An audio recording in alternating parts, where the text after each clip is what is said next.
రక్షకుడైన మన ప్రభు అయిన క్రీస్తు నామములో మీ అందరికీ కూడా వందనాలు. ప్రియ సహోదరులారా, ఇదిగో వాక్యము అనే మా నూతనమైన ఛానల్ ద్వారా అనుదినం కూడా వాక్యాన్ని వింటున్న మిమ్మల్ని దేవుడు దీవించి ఆశీర్వదించును గాక. ఆమేన్. ప్రియ సంగమా, మరి ఈరోజు వాక్యదానాన్ని మనం జ్ఞాపకం చేసుకున్నట్లయితే వాక్యంలోకి వెళ్ళే ముందు యథావిధిగా మా ఛానల్ సబ్స్క్రైబ్ చేసుకొని లైక్ చేసి షేర్ చేయండి.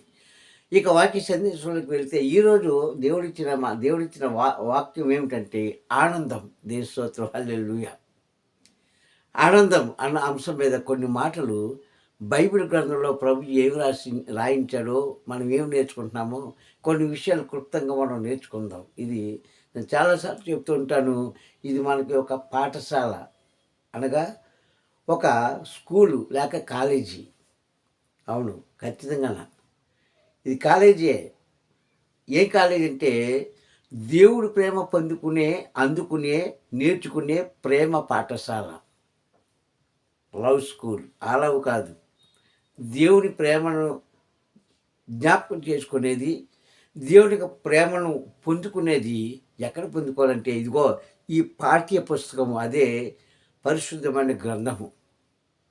అందులో తప్ప మనకి ఎక్కడ కూడా ఆనందం ఉండదు. దేవుని స్తోత్రం, హల్లెలూయా. అందుకే ఈ ఈ బైబిల్కి పెట్టిన పేరేంటంటే ప్రేమ పాఠశాల. ఈ బుక్కు ప్రేమను గురించి చెప్తుంది, సంతోషం గురించి చెప్తుంది. టోటల్గా చూసుకుంటే మనిషి ఎలా జీవించాలో ఈ యొక్క బైబిల్ గ్రంథము, ఈ పరిశుద్ధమైన గ్రంథం మనకు నేర్పిస్తుంది. దేవుడికి మహిమ కలుగును గాక. కావున ప్రతి సహోదరులారా, ఈ ఉదయకాల సమయంలో వాక్యం వింటున్న మీరు లోకంలో ఎలాంటి ఆనందాన్ని మీరు పొందుకుంటున్నారు, ఎలాంటి ఆనందాన్ని రుచి చూస్తున్నారో మనకు తెలుసా? చాలామంది మనం అనుకుంటాం, నేను సంతోషంగా ఉన్నాను ఎందుకంటే నేను చదువుకొని ప్రయోజకున్నై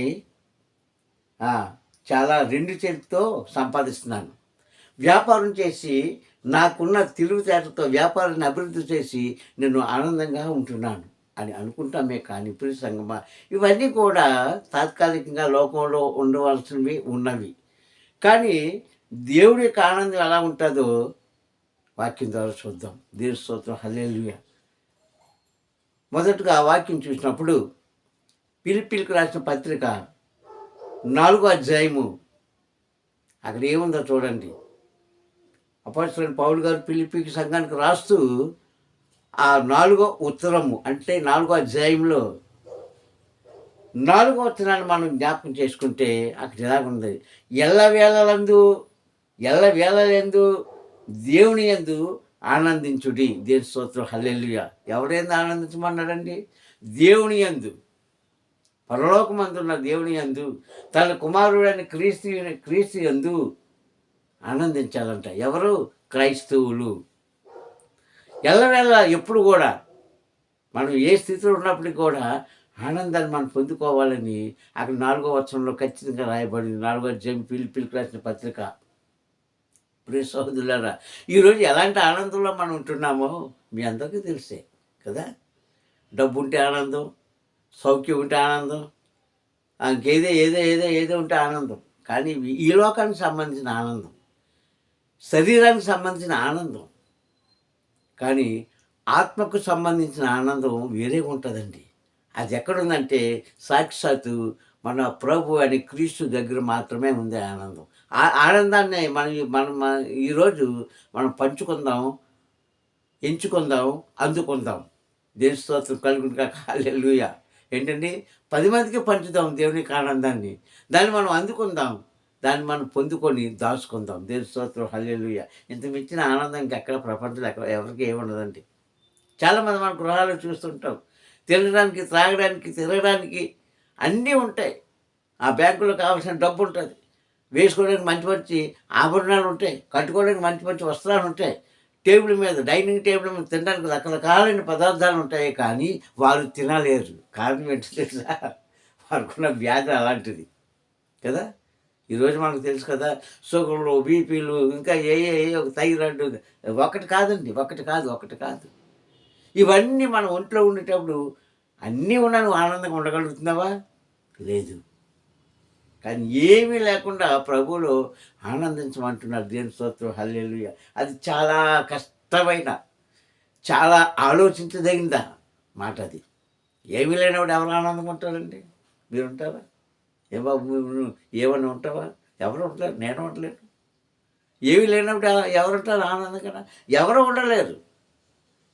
కానీ ప్రభు చెప్పిన మాట ఏంటంటే, ఆయన అంటున్నాడు, ఎల్లవేళలందు నీకున్నా లేకపోయినా, తిన్నా తినకపోయినా, కష్టం వచ్చినా నష్టం వచ్చినా, నీకేది నీ జీవితంలో ఏది సంభవించినా నువ్వు దేవుని యందు సంతోషించవయ్యా, ఆనందించవయ్యా అని ఈ వాక్యం ద్వారా మనకు బోధిస్తున్న దేవుని స్తోత్రం, హల్లెలూయా. ఇది ఒక రకమైన ఆనందం. ఇంకో ఆనందం ఏంటి? ఎందుకంటే ఆనందాలు, సంతోషాలు 2 రకాలు ఉన్నాయి. ఒకటి శారీరకమైన ఆనందము, రెండోది ఆత్మీయతైన ఆనందం.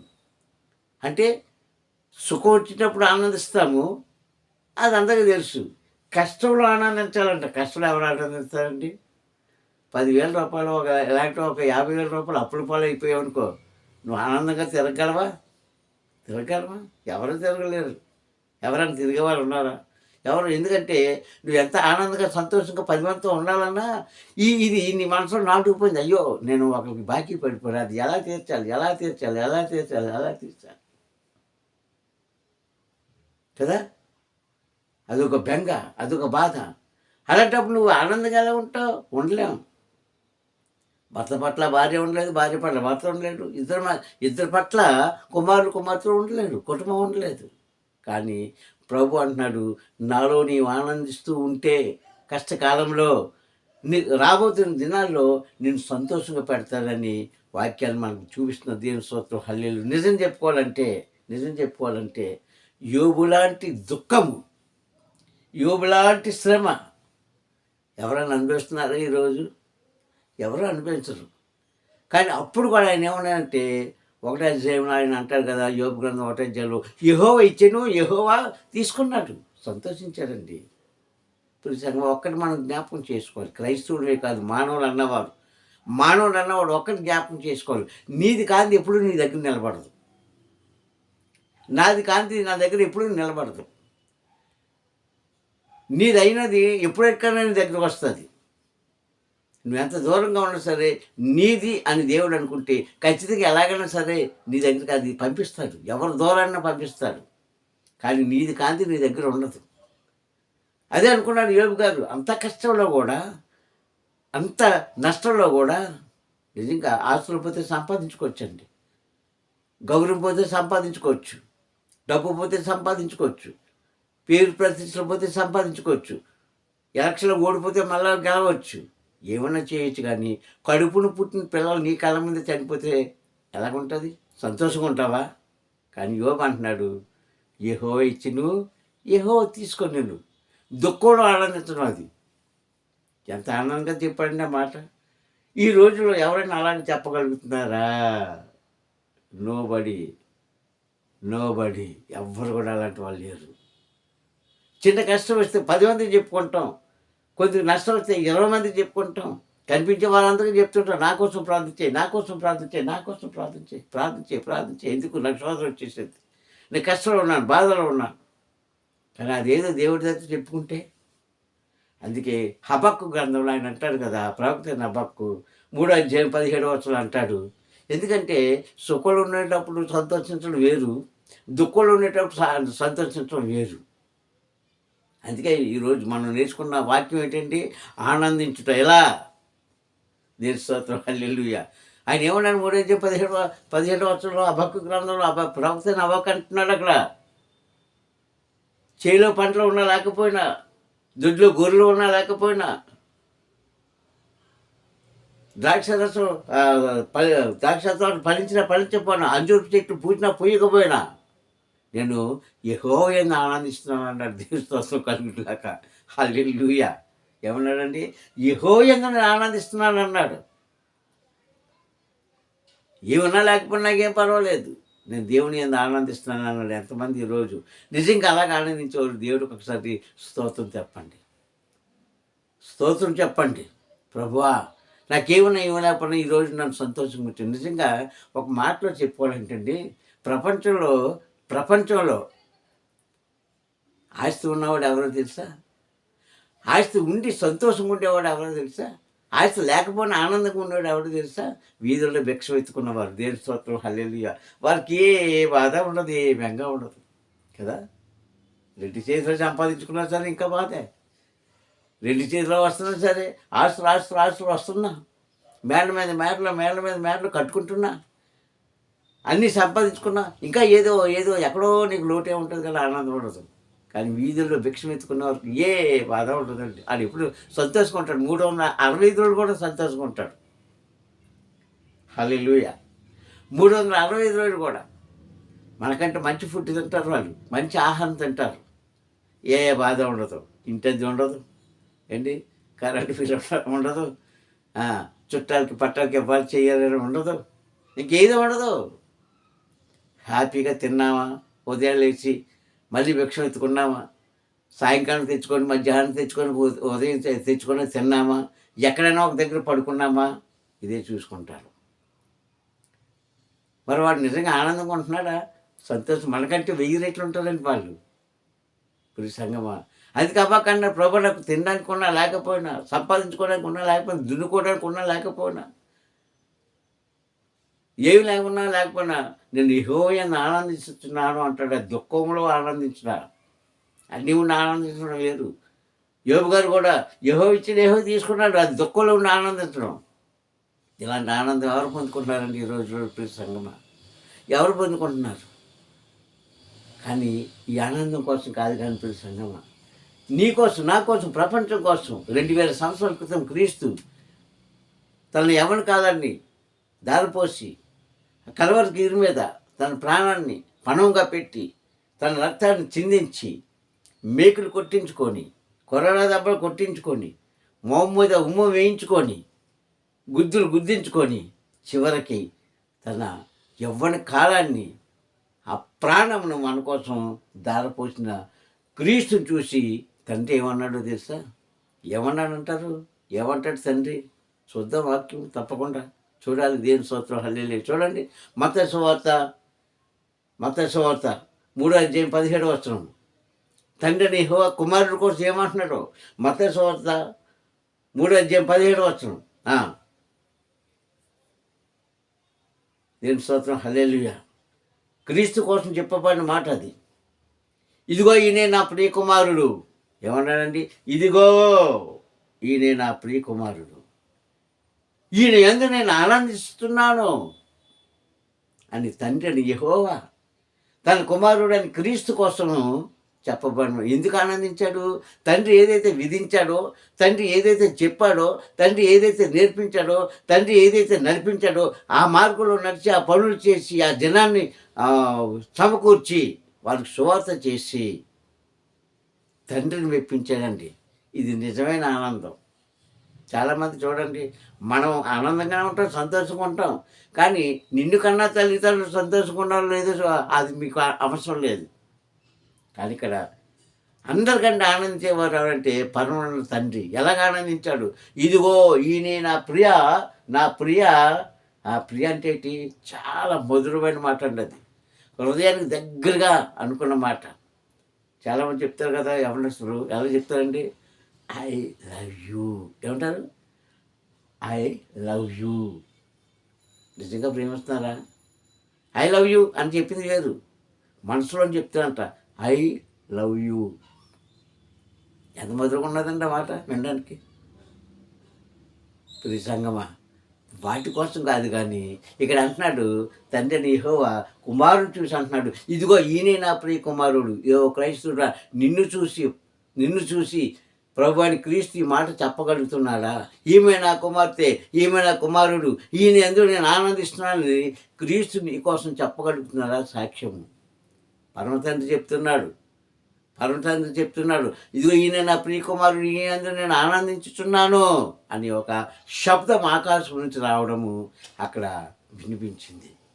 మత్తయి సువార్త 3:17 ప్రతి సంఘం ఎందుకు మనం జ్ఞాపకం చేసుకోవాలంటే నిజమైన ఆనందం ఎక్కడ ఉందండి? ప్రభు పాదాల దగ్గర ఉంది. నిజమైన సంతోషం ఎక్కడ ఉంది? ఆయన సన్నిధిలో ఉంది. నిజమైన సౌఖ్యం ఎక్కడుంది? ఆయన వాక్యంలో ఉంది. దావీదు గారు అంటారు, ప్రభా నేను ధర్మశాస్త్రమందు నేను ఆనందిస్తున్నాను అంటాడు. నీ వాక్యం చదివి దేవారాత్రులు యెహోవా ధర్మశాస్త్రమందు నేను ఆనందిస్తున్నాను అంటాడు. ఆనందించేవాడు ధన్యుడు అంటున్నాడు అక్కడ. ఇప్పుడు సంగమా, ఈరోజు నీవు ఎలాగున్నావో నా క్రైస్తవ కుమారుడా, కుమార్తె, ఓ యవనస్తురాలా, ఓ నైటి వయస్కురాలా, తల్లి, చెల్లి, అక్క, అమ్మ ఎలాగున్నారో నాకు తెలియదు, కానీ చూస్తున్న దేవుడికి మీరు కల్పించండి. అక్కడి నుంచి ఆయన పలకలు, ఇదిగో ఈమె నా కుమార్తె, ఈమె నా కుమారుడు అని ఆయన్ని ఆనందించేటట్టుగా మనం ఉంటే రాబోతున్న దినాల్లో నిజమైన ఆనందం ఇస్తాడు. ప్రపంచంలో అప్పు లేని వాడు ఎవరైనా ఉంటాడంటే? ఎవరైనా ఉంటారు అప్పు లేని వారు? ప్రతి ఒక్కరికి అప్పు ఉంటుంది. అప్పు లేని వారు ఎవరు? ముందు చెప్పుకున్నట్టుగా భిక్షం ఎత్తుకున్న వాడి దగ్గర అప్పు ఉండదు. వాళ్ళు ఎవరికి బాయికి ఉండడు. ఎవరికి నోటీస్ రాసిస్తుందా? రాసేవాడు. వాళ్ళు ఎప్పుడు సంతోషంగానే ఉంటారు. కానీ సర్వాధికారి తండ్రి చెప్పిన మాట మనం మరొకసారి విందాం. ఆనందం. అందుకే అన్నాడు భక్తులైన పౌలు గారు పిలిపి రాసిన పత్రికలు అంటాడు, ఎల్లవేళ యందు నువ్వు ఏ స్థితిలో ఉన్నా, ఏ పరిస్థితిలో ఉన్నా, ఎక్కడున్నా, ఏ దేశంలో ఉన్నా, ఏ రాష్ట్రంలో ఉన్నా, ఎవరి మధ్యలో ఉన్నా సంతోషంగా ఉండు. నీకు కలిగిన దుఃఖములన్నీ కూడా నీ తండ్రిని యెహోవా తీసేస్తాడు. అతను తన కుమారుడైన క్రీస్తు నీ కోసము బలియాగం అయిపోయిన క్రీస్తు నీకు ఆయన బాధపడుతూ నిన్ను సుఖపెడతాడు. ఆయన కష్టపడుతూ నీకు ఆనందాన్ని ఇస్తాడు అన్న మాటను మనం ఒకసారి జ్ఞాపకం చేసుకోవాలి. దేవుని స్తోత్రం. అయితే మరలా చెప్తున్నాను, నీ విశ్వాసంలో దట్టిని గట్టిగా పట్టుకోవాలి. విశ్వాసాన్ని విడిచిపెట్టావా ఆనందం ఉండదు, సంతోషం ఉండదు, ఏమి ఉండదు. మనం ఏ స్థితిలో ఉన్నా సరే ప్రతి సంగమా విశ్వాసంలో దట్టిని కట్టుకుంటే అదిగో అంటున్నాడు, ఎల్లవేళలైంది కూడా నీవు ఆనందంగా ఉంటావు. ఎందుకంటే ఈ జనవరి నెల అంతా, డిసెంబర్ నెల అంతా కూడా ఆనంద మాసము అంటారు. నిజమే. ఈ 2 నెలల్లో ఉన్న ఆనందం, మనకున్న బాధలన్నీ మర్చిపోతాం, కష్టాలన్నీ మర్చిపోతాం. పాతవి గతించి నూతన వర్షము అంటాం. నూతన దినంలోకి వచ్చామంటాం, నూతన సంవత్సరాలకు వచ్చామంటాం. ఆ సంవత్సరాలకు ఆశీర్వాదాలు మనం పొందుకోవాలంటే సంగమా ఏమున్నా ఏం లేకుండా ప్రభు యందు హబక్కోలే ఆనందంగా ఉందామా? దేవుడి చేత మనము బల నమ్మకం దాసురాలని అనిపించుకుందామా? ఉందాము. దేవుని స్తోత్రం. హల్లెలూయా. అలాగున్న ప్రతి కుటుంబం, ప్రతి మనిషి, ప్రతి ప్రాంతము దేవుని యొక్క దృష్టిలో సంతోషంగా ఉన్నవారిలాగా చేస్తాడని ఆశిస్తున్నాం. ఆశిద్దాం, చివరి వరకు ఆశిద్దాం.